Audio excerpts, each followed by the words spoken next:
जब व्यक्ति गृहस्थ में रह करके भक्ति करता है, उसके जीवन में बड़े से बड़े दुख और बड़े से बड़े सुख आते हैं। जब बड़े से बड़ा सुख आता है तो वो उसका जीवन स्वर्गमयी हो जाता है। कोई घटना ऐसी होती है जिसको वो बर्दाश्त नहीं कर पाता, थोड़ी देर में कहने लगता है मेरा जीवन तो नरक हो गया।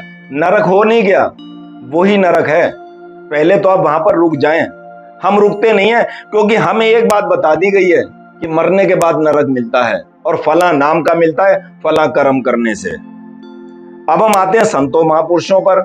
जब वही बात हमें भी वो सुना रहे हैं, गृहस्थ ही एक सबसे बड़ा स्वर्ग है और गृहस्थ ही सबसे बड़ा नरक है, जिसका सबसे पहले त्याग संतों ने करा कि इससे बड़ा नरक नहीं है। अगर इस परिवार में रहना है तो पहले इसका त्याग कर दो, और वो त्याग कर देता है।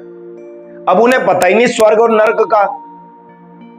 हम तो कह देते अपने जीवन में हमारी जिंदगी नरक हो गई, वो कहते हैं कभी घटनाएं जबकि उनके जीवन में भी घटती हैं, वो किसी और वीडियो में बताऊंगा, लेकिन उसे वो नरक नहीं मान पाते हैं। क्यों? क्योंकि वो अकेले भोग रहे होते हैं उसको।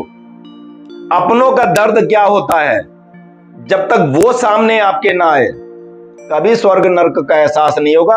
और स्वर्ग नरक जो हमें ग्रंथों के द्वारा बताए जाते हैं, ये एक पहेलियां हैं। इसको केवल और केवल भक्ति के द्वारा सुलझाए बिना किसी को भी ज्ञान नहीं होता, चाहे वो गृहस्थ के अंदर है, चाहे वो बड़े से बड़ा संत क्यों नहीं है। ये है भक्तों की वाणी, ये है भक्तों की वाणी।